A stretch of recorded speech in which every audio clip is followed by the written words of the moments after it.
Olá, irmãos e irmãs em Cristo. Venho aqui hoje gravar para vocês mais um vídeo do meu canal revelando as profecias da Bíblia. E no vídeo de hoje é a série O Grande Conflito, Rus e Jerônimo.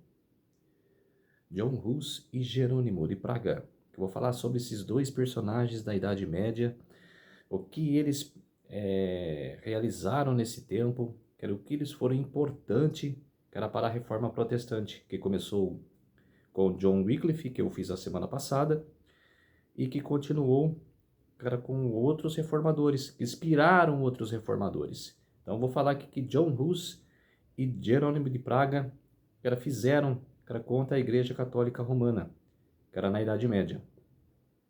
Como que eles enfrentaram a Igreja e qual a verdade que eles, apresentaram contra a Igreja. Então, antes de eu falar sobre esse assunto, eu vou pedir a ajuda de vocês para se inscreverem no meu canal Revelando as Profecias da Bíblia. Deixe seu like, ative o sininho de notificações para receberem o meu vídeo e compartilhe com o maior número de pessoas que vocês puderem, para me ajudar a divulgar o conteúdo do meu canal. Então eu preciso da ajuda de vocês, tá ok? Vamos orar para fortalecer a nossa fé. Querido Deus e Pai, muito obrigado por este dia do Senhor que começou ontem ao pôr do sol e que termina hoje ao pôr do sol. Muito obrigado, meu Deus, por 24 horas de adoração e louvor.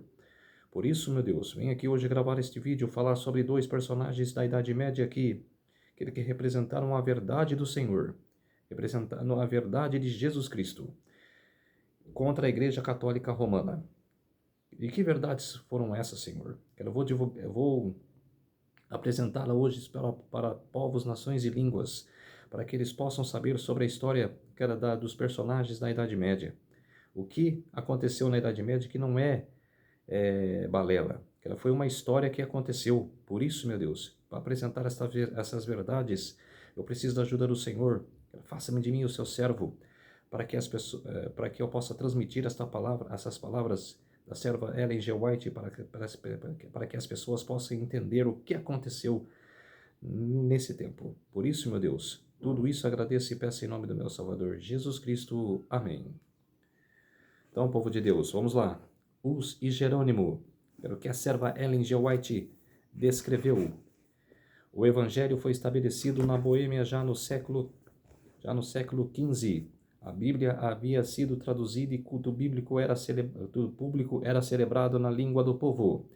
Mas à medida que aumentava o poder do Papa, a palavra de Deus era obscurecida.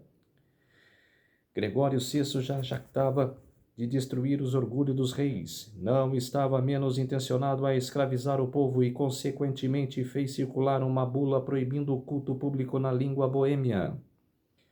O Papa declarava que se Deus se agradava que sua adoração fosse celebrada numa língua desconhecida e que a inobservância dessa regra resultava em muitos males e heresias. Isso está no livro de William.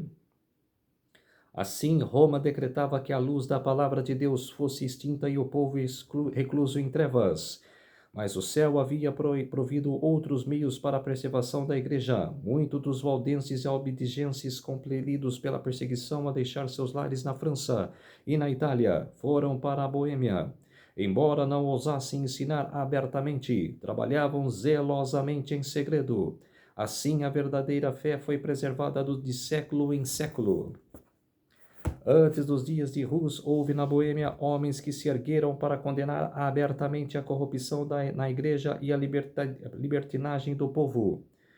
Seus trabalhos despertaram amplo interesse. Os temores da hierarquia foram despertados e deflagrada a perseguição contra os discípulos do Evangelho. Obrigados a realizar seus cultos nas florestas e montanhas, eram caçados pelos soldados e muitos deles foram mortos. Depois de algum tempo foi baixado um decreto ameaçando com a fogueira a todos aqueles que se afastassem do culto romano. Mas enquanto os cristãos depunhavam suas vidas, olhavam adiante para o triunfo de sua causa. Um dos que ensinavam que a salvação só é encontrada pela fé no Salvador crucificado, declarou ao morrer: "A fúria dos inimigos da verdade agora prevalece contra nós, mas não será para sempre assim. Levantar-se um dentre o povo comum, sem espada ou autoridade contra ele, não serão capazes de prevalecer. Livro de William.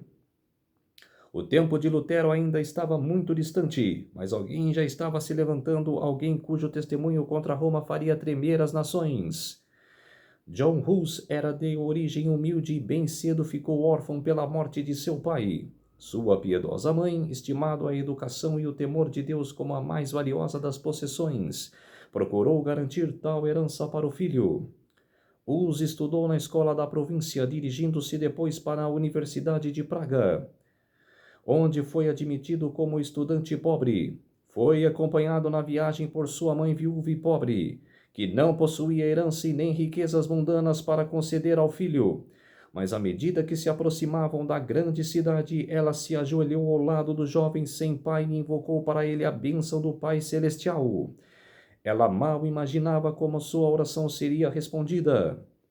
Na universidade, Hus logo se destacou por sua infatigável aplicação e rápidos progressos, enquanto a vida irrepreensível e comportamento gentil e cativante granjearam-lhe a estima geral. Ele era sincero adepto da Igreja Romana e fervoroso procurador das bênçãos espirituais que ela professava conceder. Por ocasião de jubileu, foi confessar-se e levou as últimas poucas moedas de suas escassas economias. Tomou parte nas procissões a fim de poder participar da absolvição prometida.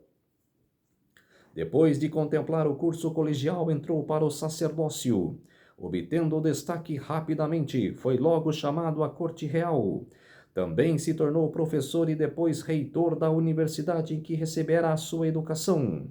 Em poucos anos, aquele estudante pobre tornou-se o orgulho de seu país e seu nome obteve celebridade em toda a Europa. Todavia, foi um outro campo que Hus iniciou a obra de reforma. Vários anos após ter recebido as ordens sacerdotais, foi designado como pregador da Capela de Belém. O fundador desta capela havia defendido como tema de grande importância a pregação das Escrituras na língua popular. A despeito da oposição de Roma a essa prática, ela não foi interrompida totalmente na Boêmia. Contudo, havia grande ignorância a respeito da Bíblia, e os piores vícios prevaleceriam entre o povo de todas as camadas sociais. Hus denunciou abertamente tais males, apelando para a palavra de Deus com um fim de reforçar os princípios da verdade e pureza que pretendia inculcar na mente do povo. Jerônimo, um cidadão de Praga que depois se tornou intimamente associado a Hus, havia ao voltar da Inglaterra traduzido consigo os escritos de Wycliffe. A rainha da Inglaterra, que havia sido convertida pelos ensinos de Wycliffe, era uma princesa da Boêmia, e por sua influência as obras do reformador também tiveram ampla circulação em seu país natal.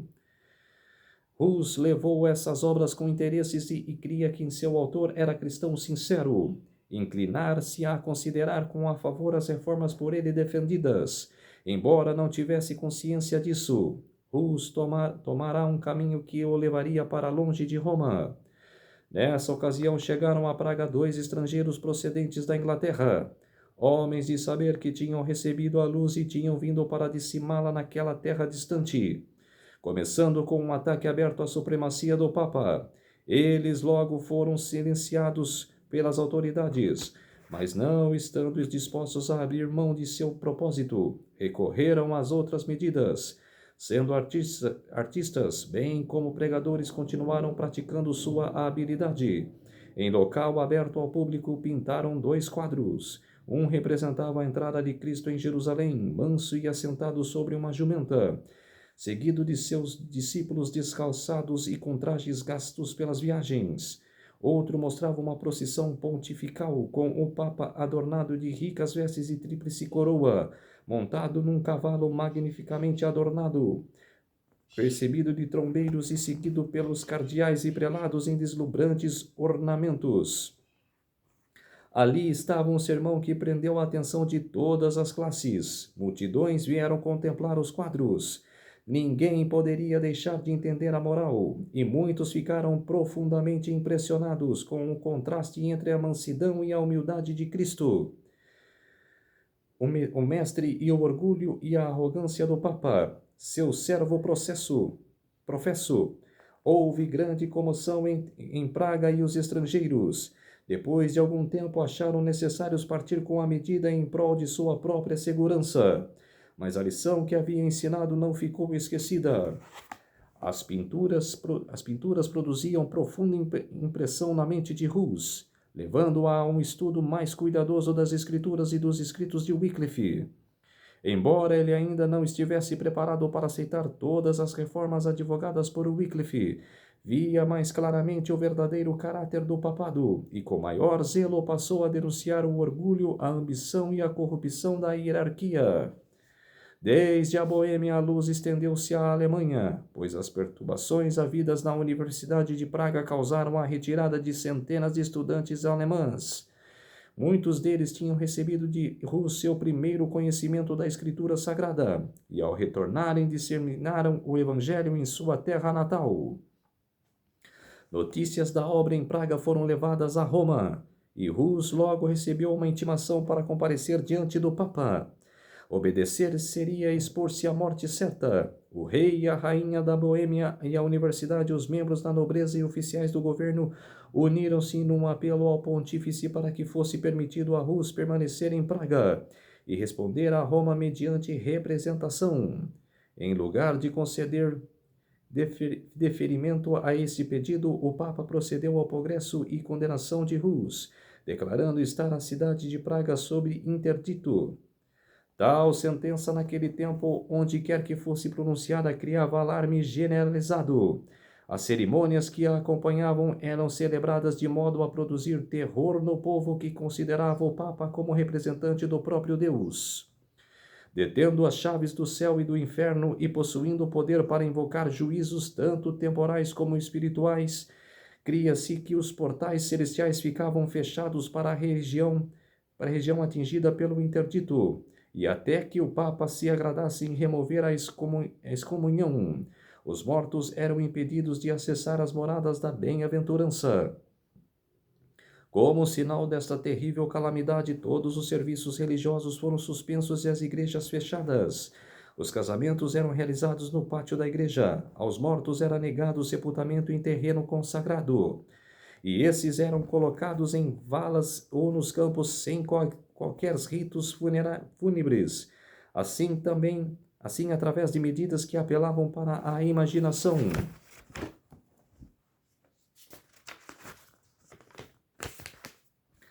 Roma buscava dirigir a consciência dos homens. A cidade de Praga ficou tumultuada. Uma classe numerosa acusou Hus de ser a causa de todas as suas calamidades e exigiram que ele fosse abandonado à vingança de Roma. Para acalmar a tempestade, o reformador retirou-se por algum tempo para sua vila natal. Escrevendo aos amigos que deixará em Praga, disse: "Se me retirei do meio de vocês, isso foi para atender ao preceito e exemplo de Jesus Cristo, a fim de não dar espaço aos maus intencionados para atraírem sobre si mesmos a condenação eterna, e não ser a causa de aflição e perseguição para os piedosos. Retirei-me também para temendo que os ímpios sacerdotes pudessem continuar por mais tempo a proibir a pregação da palavra de Deus entre vocês. Porém, não os abandonei para negar a verdade divina, pela qual, com o auxílio de Deus, estou disposto a morrer." Está no livro dos Os Reformadores antes da Reforma, de Bonestius. Hus não interrompeu seus trabalhos, mas viajou para o território circundante, pregando às multidões ansiosas. Assim, as medidas que o Papa tomara para suprimir o Evangelho estavam fazendo com que ele se expandisse mais amplamente. Nada podemos contra a verdade, senão pela verdade. A mente de Hus, a essa altura de sua carreira, parece ter sido o cenário do penoso conflito. Embora a igreja estivesse buscando aniquilá-lo com seus raios, Hus não havia renunciado à sua autoridade. A igreja de Roma ainda era ele a esposa de Cristo e o Papa o representante e vigário de Deus. O que Hus estava combatendo era o abuso da autoridade, não o princípio em si mesmo. Isso deflagrou um terrível conflito entre seu entendimento e os princípios de sua consciência. Se a autoridade era justa e infalível, como ele entendia que fosse, como poderia sentir-se compelido e desobedecê-la? Obedecer, achava ele, era pecar. Mas por que deveria a obediência a uma igreja infalível produzir tal situação? Esse era o problema que Hus não podia resolver. Essa era a dúvida que torturava a cada hora. A solução que lhe parecia mais adequada era que já havia acontecido como nos dias do Salvador, que os sacerdotes da igreja se haviam tornado gente ímpia e estavam usando sua autoridade legítima para fins ilegais. Isso levou a adotar para sua própria guia e daqueles que a pregava a máxima de que os preceitos das Escrituras transmitidos por meio do entendimento devem governar a consciência. Em outras palavras, que Deus falando na Bíblia e não a igreja falando pelo sacerdócio é o único guia infalível. Willie, no livro de Willie. Quando, depois de algum tempo, a excitação em Praga se acalmou, Hus retornou à sua cidade capela de Belém, a fim de continuar com maior zelo e ânimo a pregação da palavra de Deus. Seus inimigos eram ativos e poderosos, mas a rainha e muitos dos nobres eram seus amigos, e o povo, em sua maioria, apoiava-o. Comparando seus puros e elevados ensinos e sua vida santa com os desgradantes dogmas que os romanistas pregavam e a avareza e devassidão que praticavam, muitos consideravam uma honra estar ao seu lado. Até aqui, Hus havia estado só em seus labores. Agora, porém, Jerônimo, que enquanto na Inglaterra havia aceitado os ensinos de Wycliffe, uniu-se à obra da reforma. Desde então, suas vidas se ligaram e mesmo na morte não deveriam estar divididos. Gênio brilhante, eloquência e erudição, dons que granjeavam o favor popular, eram possuídos em grau destacado por Jerônimo. Mas naquelas qualidades que constituíam a real força de caráter, Hus era maior. Sua calma percepção servia como freio ao espírito impossível de Jerônimo, que em verdadeira humildade percebia seu valor e submetia-se aos seus conselhos. Sob seus esforços conjugados, a reforma estendeu-se mais rapidamente. Deus permitiu que grande luz brilhasse na mente destes homens escolhidos, revelando-lhes muitos dos erros de Roma. Mas eles não receberam toda a luz que devia de ser dada ao mundo. Por meio destes seus servos, Deus estava tirando o povo das trevas do romanismo. Contudo, havia muitos e grandes obstáculos que deviam eles enfrentar, e ele os conduziu passo a passo de acordo com o que podiam suportar. Eles não estavam preparados para receber toda a luz de uma vez. Como a plena glória do sol do meio-dia para aqueles que durante longo tempo estiveram em trevas, fosse essa luz apresentada, ele tê-los ia desviado do caminho. Assim sendo, ele a revelou aos líderes pouco a pouco, consoante podia ser recebida pelo povo.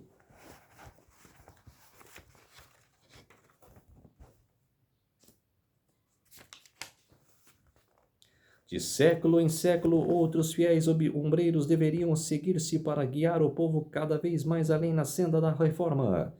E continuava o cisma na igreja. 3 papas estavam agora contendendo pela supremacia, e a sua luta encheu a cristandade de crime e desordens. Não contentes de lançar anatemas, recorriam às armas temporais.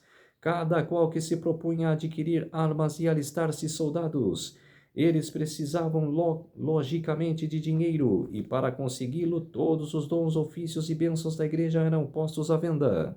Os padres também, intimando seus superiores, recorriam à simonia, compra ou venda ilegal de artigos espirituais como indulgências e sacramentos, ou coisas temporais relacionadas às espirituais como benefícios eclesiásticos. E a guerra para humilhar seus rivais e fortalecer seu próprio poderio os bradava contra as abominações que eram toleradas em nome de religião. E o povo acusava abertamente os chefes romanistas como causa das misérias que oprimiam a cristandade. Mais uma vez a cidade de Praga parecia à beira de um sanguinolento conflito. Em épocas passadas, o servo de Deus foi acusado de ser o perturbador de Israel. A cidade foi novamente colocada sob interdito, e Rus retirou-se para sua aldeia natal. O testemunho tão fielmente dado desde a sua amada capela de Belém finalizou-se. Deveria falar com um cenário mais amplo à cristandade toda, antes de depor a vida como testemunha da verdade. Para curar os males que estavam conturbando a Europa, foi convocado um concílio geral para se reunir em Constança. Esse concílio fora convocado a pedido do imperador Sigismundo por um dos três papas rivais, João XXIII. A solicitação por um concílio estava muito longe de ser bem recebida pelo Papa João, cujo caráter e política mal suportariam uma investigação mesmo por oficiais eclesiásticos. Tão laços em moral como eram prelados daquela época, o Papa não se entreveu, todavia, a contrariar a vontade de Sigismundo. O alvo principal a ser atingido pelo concílio era resolver o cisma da Igreja a extirpar a heresia. Por conseguinte, os dois antipapas foram chamados a comparecer à Assembleia, bem como o principal propagador das novas opiniões. John Hus, os primeiros, considerando sua própria segurança, não marcaram sua presença pessoalmente, mas foram representados por seus delegados. O Papa João, conquanto ostensivamente o convocador do concílio, compareceu com muitas preocupações, suspeitando do próprio secreto do imperador para depô-lo, temendo ser chamado às falas pelos vícios que haviam desgradado a tiara, bem como pelos crimes que a haviam garantido. Todavia fez sua entrada na cidade de Constança com grande pompa, acompanhado de prelados das mais alta graduação e escoltado por um séquito de cortesões. Todo o clero e dignitários da cidade, com imensa multidão de cidadãos, saíram para lhe dar as boas-vindas. Acima de sua cabeça havia um palio de ouro, transportando por 4 dos mais altos magistrados. A hóstia era levada diante dele, e as ricas vestes dos cardeais e nobres faziam uma exibição imponente. Enquanto isso, a outro viajante se aproximava de Constança. Rus estava consciente dos perigos que o ameaçavam. Deixou seus amigos como se nunca mais fosse encontrá-los, e prosseguiu em sua viagem suspeitando que esta dirigia seus passos diretamente para a fogueira. A despeito de haver obtido um salvo-conduto do rei da Boêmia e outro do imperador Sigismundo enquanto em viagem, fez todos os seus arranjos tendo em vista a possibilidade de sua morte. Numa carta dirigida aos seus amigos em Praga, disse: "Parto, meus irmãos, com um salvo-conduto do rei, para me encontrar com meus numerosos e mortais inimigos. Confio inteiramente no Deus Todo-Poderoso, em meu Salvador. Estou certo de que Ele ouvirá as fervorosas orações de vocês, que infundirá a sua prudência e sabedoria em minha boca, que de modo que eu possa resistir a eles, que me concederá seu Santo Espírito, a fim de me fortalecer em sua verdade, de modo que eu possa enfrentar corajosamente as tentações, prisão e, se necessário, uma morte cruel. Jesus Cristo sofreu por seus bens amados. Deveríamos, porventura, ficar surpresos que ele nos haja deixando o seu exemplo? Para que nós mesmos possamos suportar com paciência todas as coisas para que nossa própria salvação. Ele é Deus e nós as suas criaturas. Ele é o Senhor e nós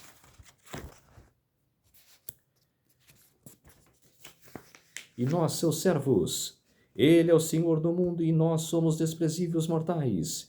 Entretanto, ele sofreu, por que então não deveríamos nós também sofrer, particularmente quando o sofrimento é para nós uma purificação? Portanto, amados, se minha morte deve contribuir para a sua glória, orem para que ela venha rapidamente e que ele possa capacitar-me a suportar todas as minhas calamidades com constância. Mas se for melhor para que eu retorne para vocês, oremos a Deus para que faça sem mancha, isto é, para que eu não suprima um tio da verdade do Evangelho, que do modo a deixar aos meus irmãos um excelente exemplo a seguir. Por essa razão, provavelmente nunca mais vocês contemplarão meu rosto em Praga. Mas se a vontade do Deus Todo-Poderoso dignar-se em me restituir a vocês, sigamos avante com o coração mais firme no conhecimento e no amor de sua lei." Isso quem escreveu foi Bonechossi, livro de Bonechossi. Em outra carta endereçada a um padre que havia se tornado discípulo do Evangelho, Hus falava com profunda humildade de seus próprios erros, acusando-se de ter sentido prazer em usar ricos trajes e haver gastos horas em ocupações sem valor. Acrescentou então esses tocantes conselhos: possam a glória de Deus e a salvação das almas ocuparem sua mente, e não a posse de benefícios e bens, cuidando com adornar sua casa mais do que sua alma, e acima de tudo, dirigir seu cuidado ao edifício espiritual. Seja piedoso e humilde para com os pobres, e não consuma seus recursos em prazeres. Se você não emendar sua vida e refriar-se das superfluidades, temo que seja severamente castigado com eu mesmo sou. Você conhece minha doutrina, pois recebeu minhas instruções desde a meninice. Não é preciso, portanto, que lhe se escreva mais, mas conjuro pela misericórdia de nosso Senhor a não me imitar em qualquer das vaidades em que me viu cair.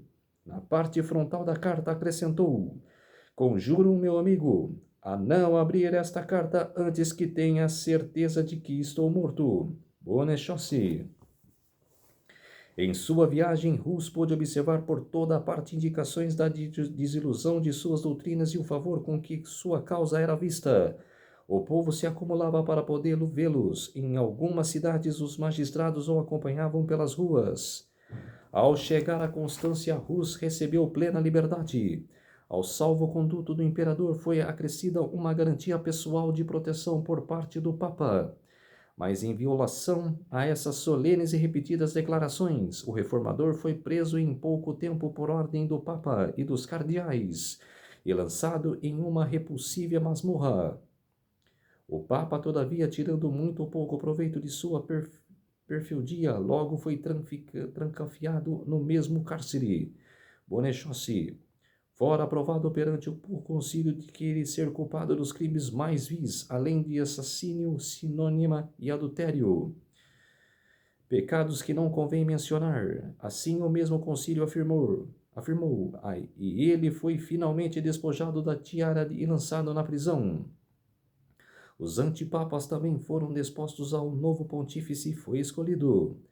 A despeito de o próprio Papa ter sido indicado por maiores crimes que aquele dos quais Hus acusará os padres, e contra as quais exigia reforma, o mesmo concílio que destituía o pontífice buscou também esmagar o reformador. O aprisionamento de Hus despertou grande indignação na Boêmia. Nobres poderosos dirigiram ao concílio protestos veementes contra o traje. O imperador, que era contrário à permissão da violação de um salvo-conduto,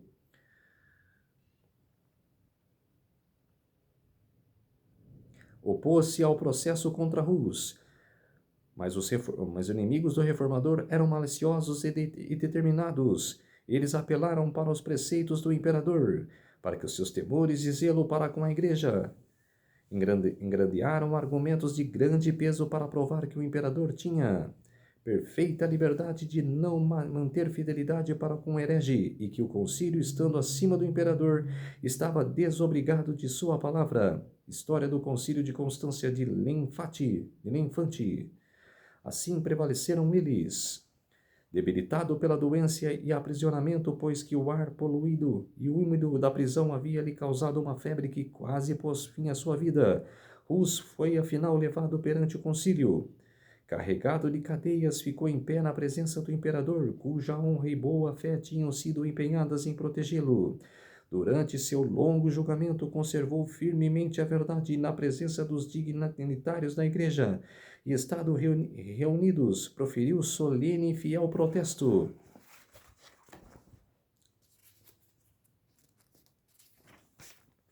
Contra as corrupções da hierarquia. Quando intimado a optar entre a renúncia e suas doutrinas ou a morte, aceitou o destino de Martim. A graça de Deus o susteve. Durante as semanas de sofrimento que passou antes de sua sentença final, a paz do céu encheu-lhe a alma. Disse ele a um amigo: Escrevo esta carta na prisão e com as mãos algemadas, esperando a minha sentença de morte para com amanhã, quando, com o amparo de Jesus Cristo, de novo nos encontramos na deliciosa paz da vida futura. Você vai saber quão misericordioso Deus se mostrou para comigo e quão eficazmente me sustentou em meio de tentações e provas. Bonne chance. Na obscuridade da masmorra, ele previu o triunfo da verdadeira fé, retornando em seus sonhos à capela de Praga, onde pregará o Evangelho, viu o Papa em seus bispos apagando as pinturas de Cristo que realizara em suas paredes. Hus ficou profundamente perturbado por esta visão, mas no dia seguinte sua dor se mudou em júbilo, em número muito maior e cores mais brilhantes. Quando contemplou muitos artistas vindo para substituir as figuras em número maior, muito em cores mais brilhantes. Quando sua obra terminou, os pintores exclamavam diante da multidão que os cercava: agora deixe que venham os papas e bispos, nunca mais as pagarão, disse o reformador ao relatar o sonho. Tendo isso como certeza que a imagem de Cristo nunca se apagará, quaisqueram destruí-la, mas ela será pintada de novo em todos os corações por pregadores muito melhores do que eu. De Albinegene. Pela última vez, Hus foi levado diante do concílio, que era uma vasta e brilhante assembleia. O imperador, os príncipes dos impérios, os delegados reais e os cardeais, bispos e padres, e uma imensa multidão que viera para assistir aos acontecimentos do dia. De todas as partes da cristandade se reuniram as testemunhas deste primeiro grande sacrifício na longa batalha pela qual se deveria assegurar a liberdade de consciência. Chamado a externar sua decisão final, Hus declarou recusar-se e abjurar, e fixando seu penetrante olhar no monarca, cuja palavra comprometida fora tão vergonhosamente violada, declarou que de sua livre e espontânea vontade havia aparecido perante o concílio sobre a pública da fé e proteção do imperador ali presente. Bonne chance.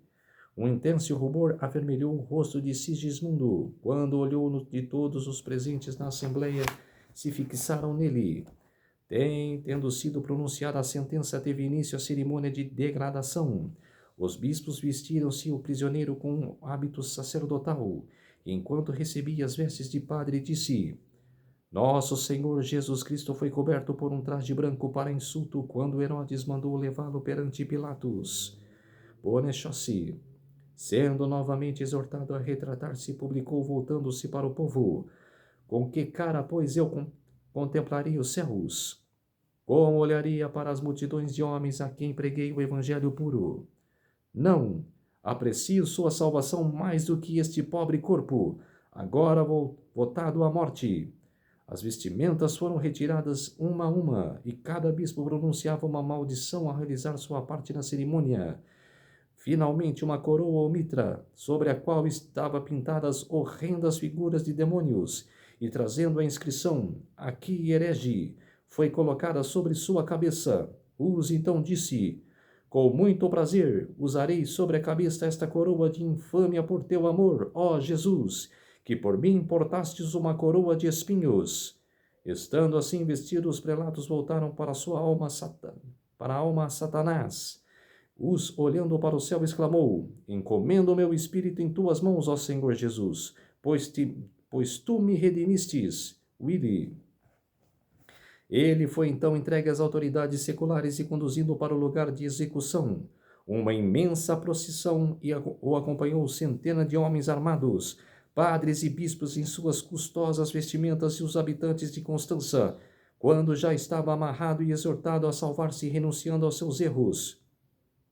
Estava armado a estaca, tudo pronto para atear fogo. O mártir foi mais uma vez mais exortado a salvar-se, renunciando aos seus erros. A que erro renunciarei eu? Não me reconheço culpado de nenhum. Invoco a Deus para testemunhar que de tudo que escrevi e preguei foi com vistas a resgatar as almas do pecado e da perdição. E, portanto, muito mais alegremente confirmarei com meu sangue esta verdade que escrevi e preguei. Willi. Quando as chamas começaram a envolvê-lo, começou a cantar: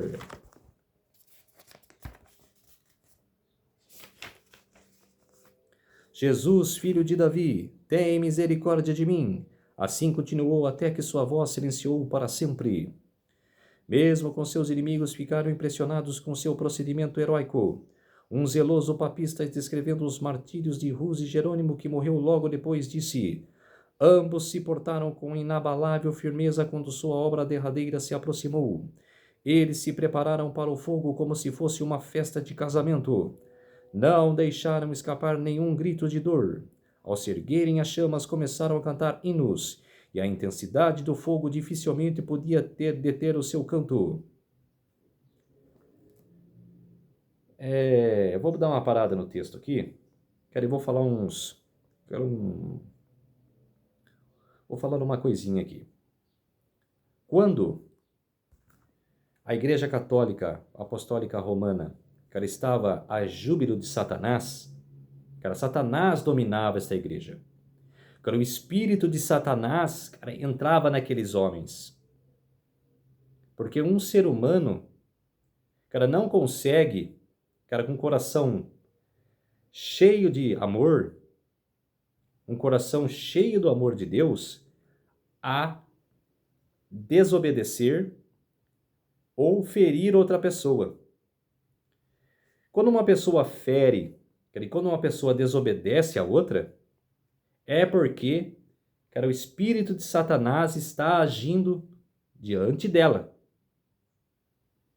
Porque o coração está puro, a alma está pura, está vazia, não pura, vazia. Está vazia, do amor de Deus. Está vulneravelmente a favor de Satanás. Por isso que aquelas pessoas da época, da igreja, matavam os que falavam a verdade. Satanás agia por trás dessas pessoas. Por que no Apocalipse descreve o dragão sustenta a besta? Porque Satanás está agindo por trás. Ele está sustentando esta igreja a perseguir o povo santo.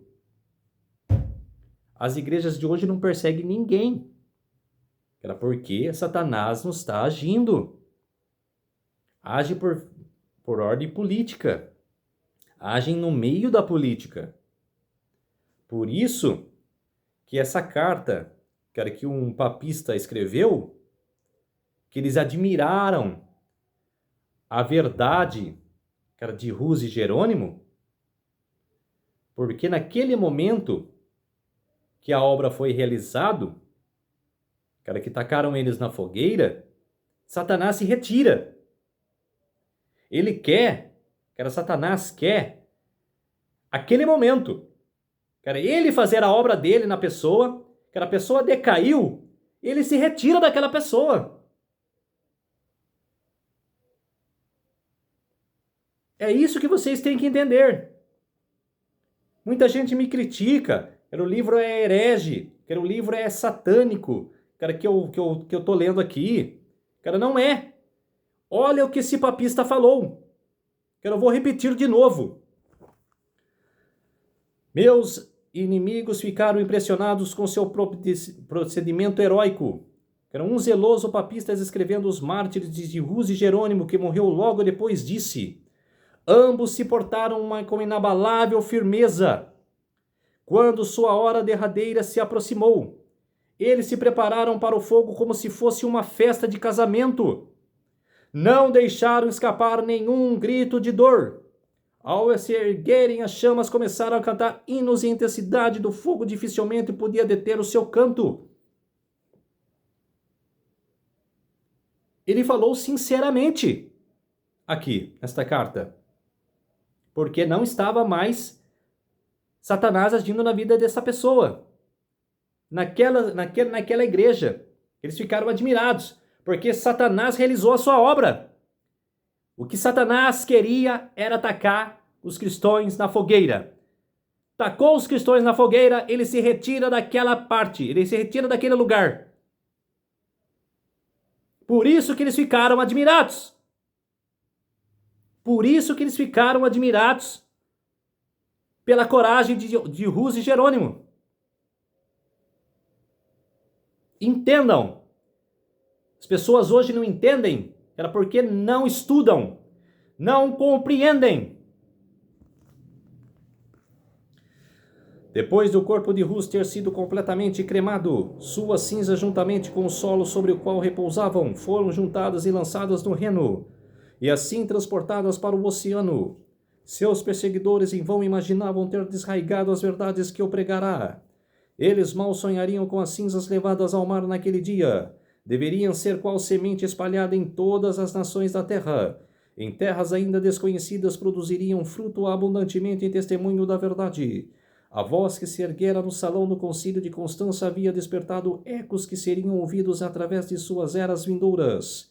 Os já não mais vivia, mas as suas verdades pelas quais ele morreu jamais haveriam de perecer. Seu exemplo de fé e inconstância encorajaria multidões a permanecerem firmes pela verdade em face da tortura e morte. Sua execução mostrou ao mundo toda a pérfida crueldade de Roma. Os inimigos da verdade, muito embora não o soubessem, havia feito avançar causa de inutilmente procurarão a destruir. Todavia, outra fogueira deveria ser acesa em Constança. O sangue de outra testemunha deveria testificar da verdade. Jerônimo, ao dizer que adeus a Rus em sua partida para o concílio, exortou a que fosse firme e corajoso, declarando que se caísse em algum perigo ele próprio correria para auxiliá-lo.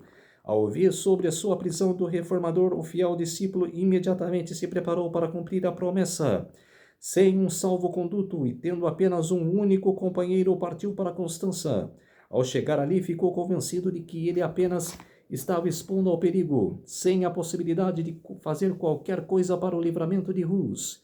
Jerônimo fugiu da cidade, mas foi preso em sua jornada para casa e levado de volta em grilhões sob a custódia de um grupo de soldados. Por ocasião de seu primeiro comparecimento perante o concílio, suas tentativas de responder às acusações assacadas contra ele foram enfrentadas com gritos: "As chamas com ele! As chamas!" Bonechossi. Jerônimo foi atirado numa masmorra e alimentado com pão e água e aguentado numa posição que lhe causava grande sofrimento. Depois de alguns meses, as crueldades de seu aprisionamento causaram-lhe uma enfermidade que lhe ameaçava a vida. Seus inimigos, temendo que ele pudesse escapar de suas mãos, trataram-lhe com menos severidade. Muito embora permanecesse na prisão durante um ano, a morte de Rus não dera aos resultados que os papistas haviam esperado. A violação do salvo-conduto lhe flagela uma tempestade de indignação, e com o meio mais garantido o concílio decidiu, em vez de queimar Jerônimo, obrigá-lo e, se possível, a retratar-se. Foi levado perante a Assembleia e foi oferecida a tentativa de renunciar ou morrer na fogueira. A morte no início de seu encarecimento teria sido um ato de compaixão em comparação com os terríveis sofrimentos que havia suportado. Mas agora, debilitado pela enfermidade, pelos rigores da masmorra e a tortura da ansiedade e do suspense, separado de seus amigos e desanimado pela morte de Rus, a bravura de Jerônimo descaiu e ele consentiu em submeter ao concílio, empenhou sua palavra em aderir à fé católica e aceitou a ação do concílio ao condenar as doutrinas de Wycliffe e Rus, com exceção feita às santas verdades que tinham ensinado. Mediante esse expediente, Jerônimo se esforçou por silenciar a voz de sua consciência e escapar da morte. Mas na solidão do calabouço, ele viu mais claramente o que havia feito. Pensou na coragem e fidelidade de Rus e, em contraste poderoso sobre sua própria negação da verdade. Pensou no divino mestre a quem se comprometera a servir e que por sua causa suportou a morte de cruz. Antes de sua retratação, encontrou conforto em meio a todos os sofrimentos na certeza do favor de Deus, mas agora o remorso e a dúvida torturavam sua alma. Ele sabia que ainda teria de fazer outras retratações antes de poder estar em paz com Roma. O rumo que estava seguindo apenas haveria de terminar em completa apostasia. Tomou então uma resolução, a fim de escapar de um breve período de sofrimento, não o negaria ao Senhor. Em seguida foi ele mais uma vez levado perante o concílio. Sua submissão não havia satisfeito os juízes. Sua sede de sangue, estimulada pela morte de Rus, clamava por novas vítimas. Apenas mediante uma renúncia sem reservas da verdade poderia Jerônimo preservar sua vida. Mas ele estava determinado a declarar sua fé e seguir seu irmão mártir até as chamas. Abjurou sua renúncia anterior e, com o homem moribundo, exigiu solenemente a oportunidade de fazer sua defesa, temendo o efeito de suas palavras, e os prelados insistiram que ele meramente te afirmasse ou negasse a verdade das acusações apresentadas contra ele. Jerônimo protestou contra tal crueldade e injustiça. Vocês me mantiveram confiado durante 340 dias numa prisão horrenda, disse ele, em meio à sujeira, fetidez e à maior necessidade de todas as coisas. Então me trazem perante vocês e, dando ouvidos aos meus inimigos mortais, recusavam-se a ouvir-me. Se vocês são realmente homens sábios e luminares do mundo, tenham cuidado em não pecar contra a justiça. Quanto a mim, sou apenas um débil mortal. Minha vida não é sinal de pouca importância, e quando os exortos a não expandir uma sentença injusta, falo menos por mim do que por vocês. Bones Chassi. Seu pedido foi finalmente deferido. Na presença dos juízes, Jerônimo ajoelhou-se e orou para que o Divino Espírito dirigisse seus pensamentos e palavras a fim de que nada pode falar contrariamente à verdade ou indigno de seu mestre. Naquele dia cumpriu-se para com ele a promessa de Deus feita aos primeiros discípulos. Sereis até conduzidos à presença dos governadores e dos reis por causa de mim. Mas quando vos entregarem, não dê cuidado como ou que haveis de falar, porque naquela mesma hora vos será ministrado o que haveis de dizer. Porque não só vós que nem falará, mas o Espírito de vosso Pai é que fala em vós. Isso está em Mateus capítulo 10, versos 18 a 20. As palavras de Jerônimo despertaram assombro e admiração, mesmo aos seus inimigos. Durante um ano todo havia ele estado aprisionado numa masmorra, impossibilitado de ler ou mesmo ver, com grande sofrimento físico e ansiedade mental. Entretanto, seus argumentos eram apresentados com tanta clareza e poder como se houvesse tido imperturbável oportunidade de se dedicar ao estudo. Apontou aos seus ouvintes a longa linhagem de homens santos que haviam sido condenados por juízes injustos. Em quase cada geração houve aqueles que, conquanto procurando elevar o povo de seu tempo, foram acusados e expulsos, mas em tempos posteriores mostraram-se merecedores de honra. O próprio Cristo foi condenado como malfeitor por um tribunal injusto. Em sua retratação, Jerônimo havia concordado com a justiça de sentença que condenará Hus. Agora, porém, declarava seu arrependimento e seu testemunho de inocência e santidade do mártir. Conheci João Hus desde sua meninice, disse ele. Foi um homem excelente, justo e santo. Foi condenado a despeito de sua inocência. E eu também estou preparado para morrer. Não retrocederei diante dos tormentos preparados para mim por meus inimigos e pelas falsas testemunhas, os quais um dia terão de prestar contas de suas imposturas perante o grande Deus, a quem nada pode enganar. Bones Chassi. Em sua autorreprovação, por sua própria negação da verdade, Jerônimo continuou: de todos os pecados que tenho cometido desde a minha juventude, nenhuma pesa tão fortemente em meu espírito e causar-me tão cortante remorso como aquele que cometi neste lugar fatal, quando aprovei a minha iníqua sentença dada a Wycliffe e contra o santo mártir João Hus, meu mestre. Sim, confesso de coração e declaro com horror que desgraçamente cedi, quando por temor da morte condenei suas doutrinas. Portanto, suplico ao Todo-Poderoso Deus que se digisse de perdoar meus pecados, e esse em particular, o mais odioso de todos. Apontando para os juízes, disse firmemente: vocês condenaram Wycliffe, vocês condenaram John Wycliffe e John Hus não por terem abalado a doutrina da igreja, mas simplesmente porque estimaram com a reprovação os escândalos do clero, sua pompa, orgulho e todos os vícios dos prelados e sacerdotes. As coisas que afirmaram que são irrefutáveis, eu também penso no mesmo modo e declaro como eles. Suas palavras foram interrompidas, os prelados estremecidos de ira bradavam: que necessidade temos nós de mais prova? Fora com o mais obstinado dos hereges.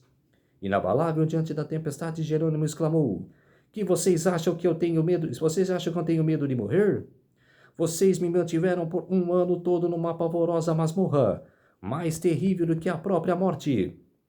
Trataram trataram-me com mais crueldade que ao turco, judeu ou pagão, e minha carne literalmente apodreceu sobre os ossos em plena vida. Contudo, não me queixo, pois a lamentação dificilmente torna um homem forte no coração e espírito, mas não posso senão expressar o meu espanto diante de tão grande barbaridade para um cristão. Bonechossi. De novo interrompeu a tempestade de cólera, e Jerônimo foi levado às pressas para a prisão. Havia alguns na assembleia, entretanto, sobre os quais as palavras de Jerônimo causaram profunda impressão, que desejavam salvar sua vida.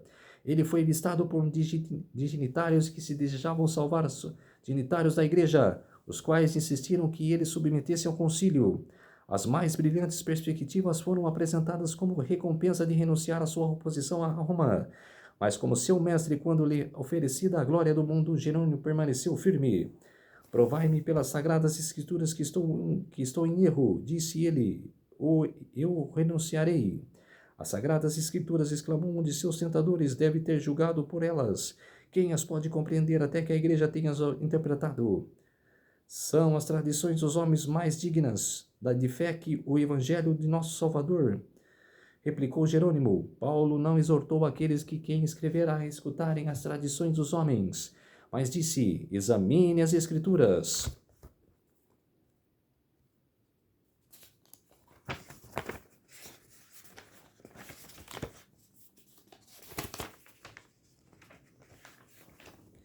Herege, foi a resposta. Arrependo-me de haver arrojado com você por tanto tempo. Vejo que você é impelido pelo diabo, Willy. Logo a sentença de morte foi proferida contra ele. Foi levado ao mesmo local onde Rus dispusera sua vida. Ele seguiu o seu caminho cantando e tendo o rosto iluminado de alegria e paz. Seu olhar estava fixo em Cristo, e a morte havia perdido seus terrores para ele. Quando o executor está prestes a acender a fogueira, passou para trás do mártir, mas este exclamou, venha corajosamente para a frente, coloque fogo diante de mim. Se eu estivesse medo, não estaria aqui. Suas últimas palavras proferidas quando as chamas se erguiam ao seu redor foram uma oração e ele exclamou, Senhor, Pai Todo-Poderoso, tem piedade de mim e perdoa os meus pecados, pois o Senhor sabe que sempre amei sua verdade. Bonechossi, sua voz silenciou, os mais lábios continuavam a mover-se em oração. Quando o fogo havia concluído a sua obra, as cinzas do mártir, juntamente com a terra sobre a qual repousavam, foram reunidas e como a de Uz lançado no rio Reno. Assim pereceram os fiéis portadores da luz de Deus. Mas a luz das verdades que proclamaram, luz de seu heróico exemplo, não poderiam ser extinta. Tanto poderiam os homens tentar desviar o sol de sua órbita, assim como impedir o raiar daquele dia que estava despontado para o mundo. A execução de Rus havia acendido uma chama de indignação e horror na Boêmia. Toda a nação sentiu que ele havia caído presa da malícia dos sacerdotes e da traição do imperador. Foi declarado ter sido ele um fiel ensinador da verdade, e o concílio que decretou sua morte foi acusado de assassinato. Suas doutrinas atraíam agora maior atenção do que nunca antes. Pelos editos papais, os escritos de Wycliffe tinham sido condenados às chamas. Mas aqueles que haviam escapado da destruição foram agora retirados dos esconderijos e estudados em conexão com a Bíblia ou partes dela que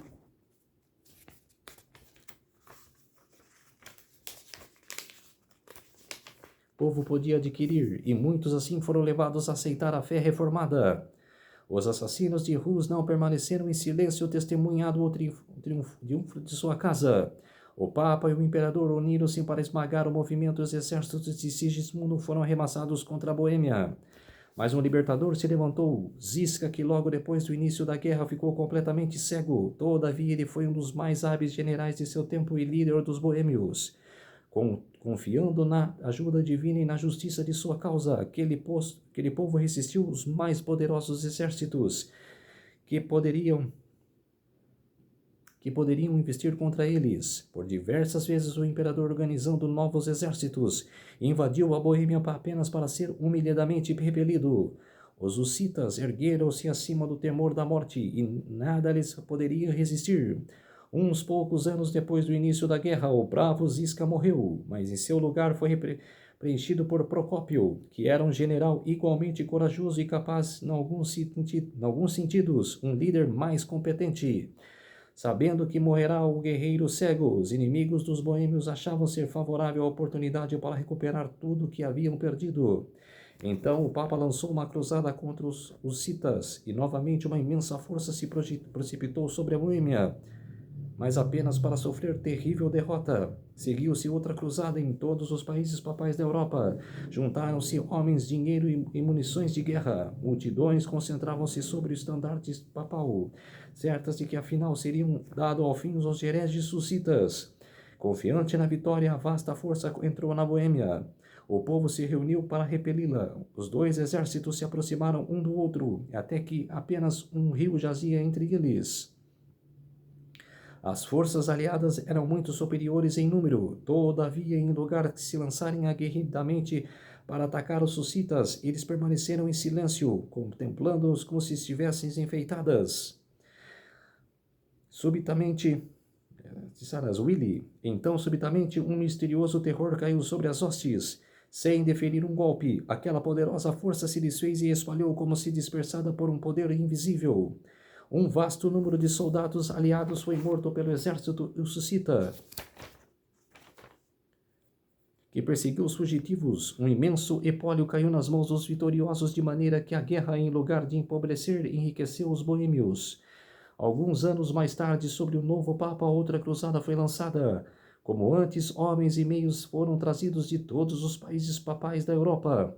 Grande foi o incentivo apresentado aos que deveriam engajar nesta perigosa empresa. Perdão dos mais hediondos crimes era garantido a cada cruzado.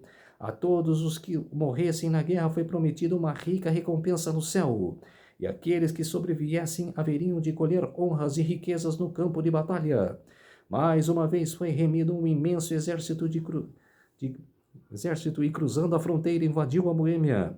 As forças hussitas recuperaram diante deles, atraindo assim os invasores mais e mais longe, para que o interior do país, e levando-los a contar com a vitória nas mãos, finalmente o exército de Procópio se deteve, voltando-se contra o inimigo e avançou para batalhar. Os cruzados, descobrindo então o seu erro, ficaram no acampamento aguardando o ataque. Quando foi ouvido o estrépio da força que se aproximava, mesmo antes que os suscitas estivessem à vista, novamente o pânico tomou de assalto os cruzados. Príncipes, generais e soldados comuns, retirando suas armaduras, fugiram em todas as direções. Em vão, o legado papal, que era o líder da invasão, esforçou-se para remir suas aterradas e desorganizadas forças. A despeito dos tremendos esforços, ele próprio foi trazido pela onda dos fugitivos. A derrota foi completa, e novamente um imenso espólio caiu nas mãos dos vitoriosos. Assim, pela segunda vez, um vasto exército enviado pelas mais poderosas nações da Europa, uma hoste de guerreiros bravos, treinados e equipados para a batalha, fugiu diante dos defensores de uma nação pequena e fraca, sem dar um golpe. Nisso havia uma manifestação do poder divino. Os invasores foram atingidos por um terror sobrenatural. Aquele que derrotou os exércitos de Faraó no Mar Vermelho, que pôs em fuga os exércitos midianitas diante de Gideão e seus 300, que numa só noite derribou as forças da altiva Assíria. Havia novamente estendido sua mão para enfraquecer o poder do opressor. Eis que se acharam em grande temor, onde temor não havia, porque Deus espalhou os ossos daquele que se destacava, dos com justiças, porque Deus o rejeitou. Está em Salmos 53, verso 5. Os líderes papais, perdendo a esperança de conquistar pela força, resolveram lançar mão da diplomacia. Foi celebrado um compromisso que, quando dispusesse sobre a concessão da liberdade de consciência aos boêmios, realmente os traía e os entregava-os ao poder de Roma. Os boêmios haviam especificado quantos pontos como condições de paz com Roma: livre pregação da Bíblia, o direito de toda a igreja, tanto o pão como o vinho na comunhão, e o uso da linguagem materna como culto divino, a exclusão do clero de todos os ofícios e autoridades seculares, e nos casos de crime, a jurisdição das cortes civis, concedida tanto para o clero como para os leigos. As autoridades papais finalmente concordavam em aceitar os 4 artigos, estipulando, todavia, que o direito de explicá-los ou decidir sobre seu exato significado deveria pertencer à Igreja. Um tratado foi celebrado nesta base e Roma ganhou pela dissimulação e fraude, o que não havia logrado pelo conflito. Dando sua própria interpretação aos artigos, os citas como bem como a Escritura Sagrada. Ela poderia perverter seu significado para ajustar os seus próprios interesses. Uma classe numerosa na Boêmia, vendo que isso traria suas liberdades, não consentiu com o tratado.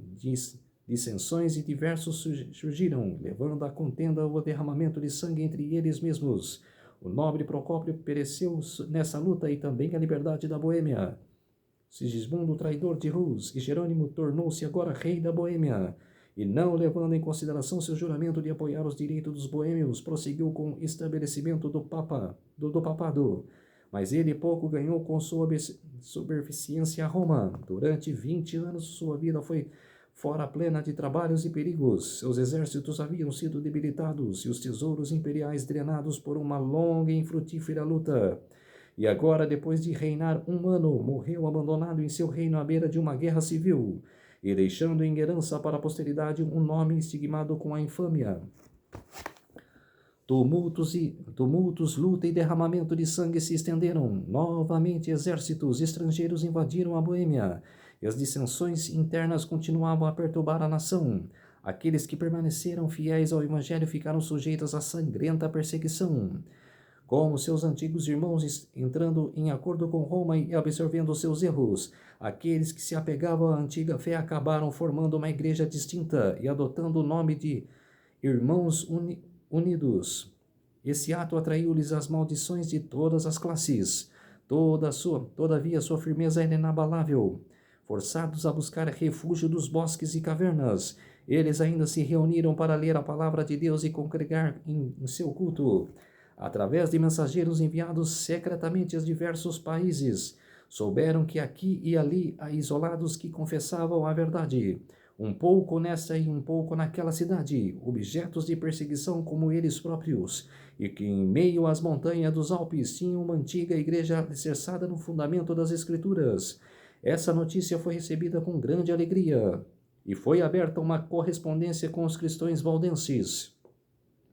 Firmes no Evangelho, os boêmios esperavam através da noite de sua perseguição, volvendo seus olhos para o horizonte na hora mais negra, como homens que esperam pela manhã. Sua sorte fora lançada em dias maus. Porém, eles se lembravam nas palavras de Rus, repetidas por Jerônimo, que de 1 século deveriam passar antes que raiasse o dia. Essas foram para os citas que as palavras de José foram para as tribos da casa da servidão. Eu morro, mas Deus certamente vos visitará e vos fará subir desta terra. Cerca do ano 1470, a perseguição cessou e seguiu em um período de relativa prosperidade. Ao final do século XIV, havia 200 igrejas dos Irmãos Unidos na Boêmia e na Morávia, vida e tempos de João Rus de Gilete. Assim prósperos estavam os remanescentes que, escapando da fúria destrutiva do fogo e da espada, tiveram privilégio de voar ao raiar daquele dia que Rus havia predito. Willie.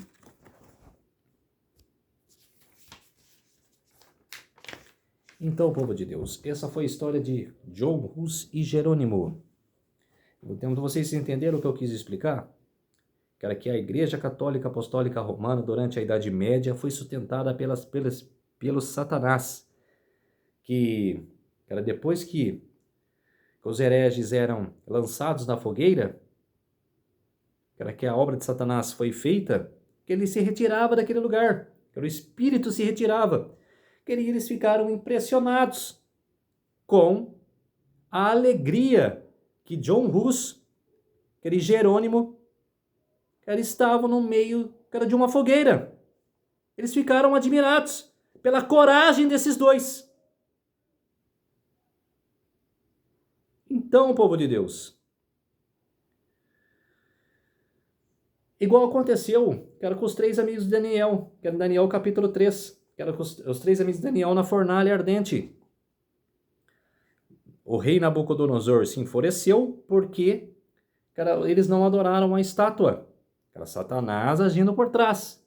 Cara, depois, cara, Nabucodonosor vendo, todos que estavam ali vendo, cara, ele se levantando no meio da fornalha, cara, os três, cara, se levantando no meio daquele fogo, cara, e Jesus Cristo, cara, depois vindo abraçar eles, cara, até Nabucodonosor falou, quem é aquele quarto homem? Cara, a gente não lançou na fogueira 3 homens? Cara, por que tem mais um lá? Cara, ele não compreendeu, cara, ele falou que era um filho de um Altíssimo, mas ele não sabia que era Jesus Cristo, que era uma divindade. E ele ficou admirado, porque Satanás já não estava imperando mais.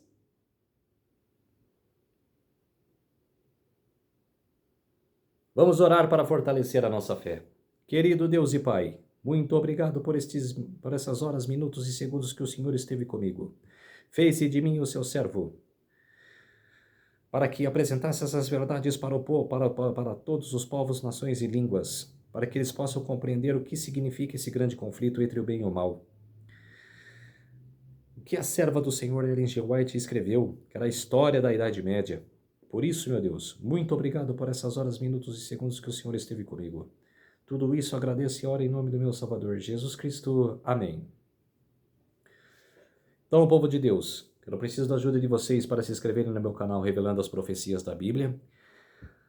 Deixe seu like, ative os sininhos de notificações para receberem o meu vídeo e compartilhe os meus vídeos, o conteúdo do meu canal, com outras pessoas, tá bom? Então eu preciso da ajuda de vocês. Um feliz sábado a todos e até o próximo vídeo. Tchau!